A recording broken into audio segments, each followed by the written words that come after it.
ओ बाबा तेरी मुरली बड़ी है निराली। ओ बाबा तेरी मुरली बड़ी है निराली।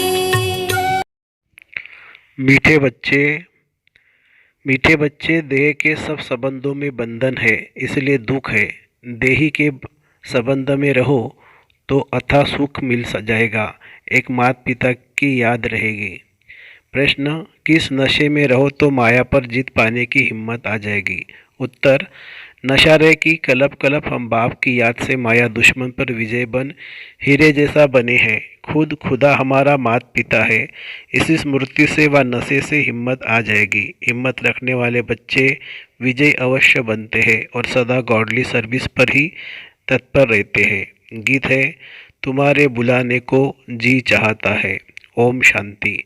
देवी देवताओं के पुजारी पारलौकिक माता पिता को याद करते ही आए हैं और भक्त भी जानते हैं कि हमको भक्ति का फल देने माता पिता को आना ही है जरूर।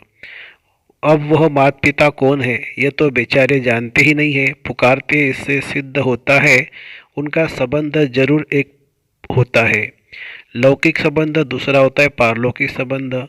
लौकिक संबंध तो अनेक प्रकार के हैं, काका चाचा मामा आदि आदि। यह लौकिक बंधन इसलिए परमपिता परमात्मा को बुलाते हैं। यह तो बच्चों को मालूम है, सतयुग में कोई बंधन नहीं। बाप को बुलाते हैं कि हम अभी बंधन में हैं, आपके संबंध में आना चाहते हैं। भक्तों को याद है हम अनेक प्रकार के बंधनों में हैं। देह का सिमरन होने कारण बंधन बहुत है। देही के संबंध से एक माता पिता की याद रहती है। लौकिक और पारलौकिक को याद करने में रात दिन का फर्क है। यह है ही जिस्मानी बंधन और वह है रूहानी संबंध। जिस्मानी संबंध में सतयुग में रहते हैं क्योंकि वह सुख का संबंध कहेंगे या फिर दुख का बंधन कहेंगे, उनको संबंध नहीं कहेंगे। इन बातों को आगे पता नहीं था, अब समझ गए हो। पुकारते जरूर थे, हे माता पिता आओ। बाप तो जरूर सबको सुख ही देंगे, परंतु बाप क्या सुख देते हैं ये किसी को पता नहीं है। अभी बाप से संबंध है, उनसे सदा सुख मिलता है। सुख को संबंध, दुख को बंधन कहेंगे। तो बच्चे माता पिता को बुलाते हैं कि आकर के ऐसे मीठी मीठी बातें सुनाओ। वो डायरेक्ट बुलाते हैं, तुम डायरेक्ट बुलाते हो, वह भी याद करते हैं। हे परमपिता परमात्मा, पिता है तो जरूर माता भी होना चाहिए, नहीं तो बाप क्रिएट कैसे करे। शिव बाबा को बच्चे चिट्ठी कैसे लिखेंगे, ऐसे तो वह पढ़ न सके।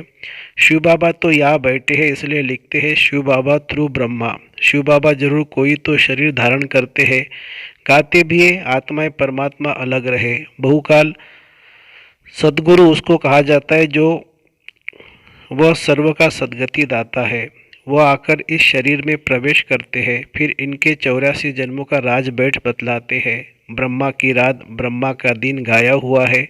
पहले है परमपिता परमात्मा रचता, ब्रह्मा विष्णु शंकर को रचते हैं। बरोबर परमपिता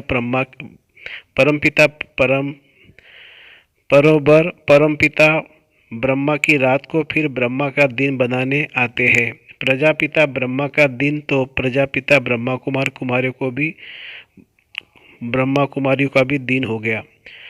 दिन कहा जाता है सतयुग त्रेता को, रात द्वापर कलयुग को। अभी तुम बच्चे आए हो बाप से स्वर्ग का वर्षा लेने, उनके लिए गाती ही है तमेव माता च पिता तमेव। सखा रूप से हल्के रूप में आकर बहलते हैं।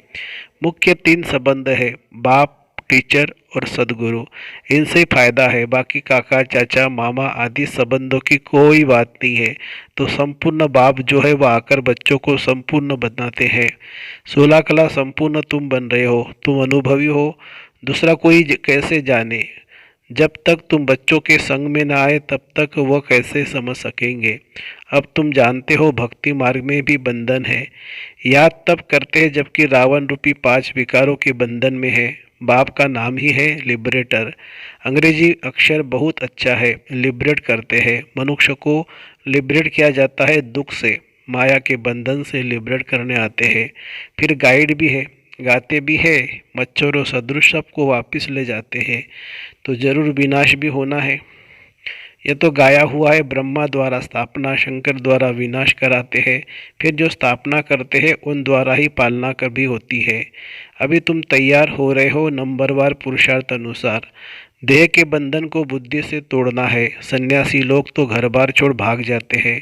तुम गृहस्थ व्यवहार में रहते राजयोग सीखते हो। जनक का भी मिसाल है, वह फिर जाकर अनुजनक बना। बहुत बच्चे कहते हैं जनक मिसल हम अपनी राजधानी में रहते, ज्ञान उठावे।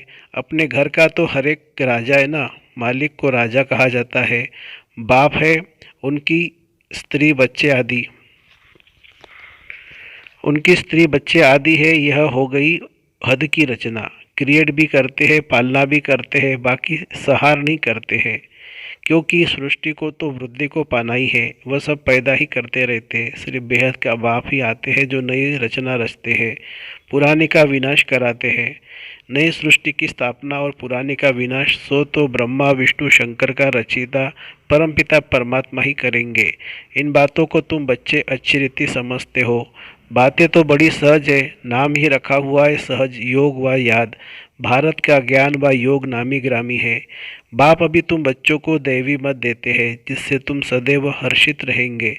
माता पिता से ही नई सृष्टि की रचना होती है। ये तो सब जानते हैं, हमको खुदा ने पैदा किया। अभी तुम समझते हो खुदा कैसे आकर नई सृष्टि रचते हैं, नई सृष्टि एडाप्ट करते हैं। माता पिता तो जरूर है, बाप है, फिर खुद ही इन द्वारा एडाप्ट करते हैं। तो यह बड़ी माता हो गई है। फिर पहले नंबर में सरस्वती को एडाप्ट किया, बाप ने इनमें प्रवेश किया है ना। यह मम्मा तो एडाप्टेड है, तुम्हारे लिए तो माता पिता है। हमारे लिए पति भी हुआ है, हमारे लिए पति भी हुआ तो पिता भी हुआ। प्रवेश कर अपनी युगल भी मुझे बनाया है और बच्चा भी बनाया है। यह तो बड़ी रमणीक बातें हैं जो सन्मुख सुनने की है। तुम्हारे में भी नंबरवार समझते हैं। अगर सभी समझते हो तो फिर समझावे, समझा नहीं सकते हैं तो गोया कुछ नहीं समझा। जड़ बीज से झाड़ कैसे होता है, जड़ बीज से झाड़ कैसे पैदा होता है, यह तो कोई भी झट बतला सकता है। इस बेहद के झाड़ का ज्ञान जब तक बाप ना आकर समझाए तब तक कोई समझ नहीं सकते। तुम जानते हो हम बाप से राजयोग सीखकर वर्षा ले रहे हैं। ये बुद्धि में होना चाहिए। यह डबल संबंध है, वह तो सिंगल संबंध रहता है। पारलौकिक बाप को याद नहीं करते, यहाँ वह सब है बंधन। तुम जानते हो हम इस समय उस बंधन में भी है, पिता के संबंध में अब आए हैं उस बंधन से छूटने के लिए। आजकल तो कितनी मतें हो गई है, आपस में लड़ते झगड़ते रहते हैं, पानी के लिए धरने के लिए भी लड़ते रहते हैं। ये हमारी हद में है, ये तुम्हारी हद में नहीं है, बिल्कुल ही हद में आ गए हैं। ये भूल गए हैं कि भारतवासी सतयुग में बेहद के मालिक थे। जो मालिक थे वही फिर भूल जाते हैं। भूलना भी जरूर है, तब फिर बाप आकर समझाते हैं इन बातों को। अभी तुम जानते हो वहाँ है बंधन, यहाँ तुम माता पिता से संबंध है। जानते हो हम श्रीमत पर अतः सुख का वर्षा पा रहे हैं। बाप कहते हैं तुमको सुख का वर्षा देता हूँ। फिर श्राप कौन देते हैं, माया रावण। श्राप में है दुख, वर्षे में तो सुख होता है। मनुष्य यह नहीं जानते कि मनुष्य को दुख का वर्षा कौन देते हैं। बाप सतयुग स्थापना करते हैं तो जरूर सुख का ही वर्षा देंगे। बाप को दुख का वर्षा देने वाला थोड़ी कहेंगे, दुख तो दुश्मन देते हैं। परंतु ये बातें कोई समझते नहीं है। कहा की बात कहाँ ले गए हैं। कहते लंका लूटी जाती है, सोना ले आते हैं। अब सोना कोई सिलोन में नहीं रखा है, सोना तो मिलता है खानियों से। कहा नदियों से भी मिलता है। बच्चे जान गए हैं यह अनादि वर्ल्ड ड्रामा है। तुम बच्चों की बुद्धि में नंबरवार पुरुषार्थ अनुसार बैठा है। जो समझते नहीं न समझा सकते तो वह क्या पद पाएंगे, पड़े हुए के आगे भरी ढोएंगे। राजा रानी प्रजा में फर्क तो है ना। जैसे ये मम्मा बाबा जाकर उच्च पद पाते हैं, तुम भी पुरुषार्थ कर इतना पढ़ो जो मम्मा बाबा के तख्त पर बैठो, विजय माला का दाना बनो। टेम्पटेशन बहुत दी जाती है। राजयोग है ना, तुम राजयोग से राजा तो प्राप्त कर लो। कम से कम पुरुषार्थ अनुसार प्रजा तो बनेंगी ही। हमेशा कहा जाता है फॉलो फादर। तुम बच्चे हो ना, वह फादर फिर ये फादर या फिर मदर भी है। नंबर 1 फॉलो कर रही है। तुम हो भाई बहन। बाप तो एक ही होना चाहिए। ओ गॉड फादर सब कहते हैं तो सब भाई बहन हो गए और जास्ती कोई संबंध नहीं है। भाई बहन बस, और उन्हों का बाप दादा। भाई बहन तो बहुत है, बाप एक है दादा भी एक है। एक प्रजापिता ब्रह्मा है, उनसे फिर रचना रची जाती है। तुम बहन भाई ही पद पाते हो नंबरवार पुरुषार्थ अनुसार। बाकी जाकर अपने अपने झाड़ में लटकेंगे, ठिकाना तो है ना जहाँ से फिर नंबरवार आते हैं। यहाँ है जीवन बंध आत्माएं, वहाँ से पहले पहले सुख में आती है, इसलिए पहले जीवन मुक्त होती है। पहले पहले होती है स्वर्ग में भारतवासियों की जीवन मुक्ति। कितनी अच्छी अच्छी बातें बाप सुनाते हैं। मेरा तो एक सर्वोत्तम टीचर दूसरा न कोई। कन्या कहेंगी मेरा तो एक शिव बाबा। कन्याओं को इसमें पूरा अटेंशन देना है। इस गवर्नमेंट के हो गए तो फिर ईश्वरीय सर्विस में लग जाना है। फिर आसुरी सर्विस कैसे कर सकती है। हर एक के कर्म बंधन अनुसार राय दी जाती है, देखा जाता है निकल सकती है व नहीं। अच्छे शुरुड़ बुद्धि है तो फिर ऑन गॉडली सर्विस ओनली हो जाती है। तुम बच्चों की है गॉडली सर्विस, निर्विकारी बनाने की सर्विस। हम सेना है, गॉड हमको माया से युद्ध करना सिखलाते हैं। रावण सबसे जास्ती पुराना दुश्मन है, यह सिर्फ तुम ही जानते हो। तुम रावण पर विजय पाकर हीरे जैसा बनेंगे। बच्चों को वह हिम्मत व नशा रहना चाहिए। मनुष्य तो लड़ते रहते हैं, सब जगह देखो झगड़ा ही झगड़ा है, हमारा कोई से झगड़ा नहीं है। बाप कहते मुझे याद करो तो विकर्म विनाश होंगे, माया का वार नहीं होगा। फिर वर्षे को याद करो, यह भी किसी को सुनाना पड़े ना। बाप का परिचय दे, उनसे बुद्धि योग लगाना है। वह हमारा माता पिता है। शिव बाबा है शिव बाबा है तो बताओ तुम्हारी माता कौन सी है। यह भी कितनी गुह्य बातें हैं। तुम पूछते हो आत्मा का बाप कौन है, वह भी लिख देंगे, परमात्मा है। अच्छा माता पिता कहाँ है। माता बिगर बच्चों को रचेंगे कैसे, तो फिर जगदम्बा तरफ चले जाएंगे।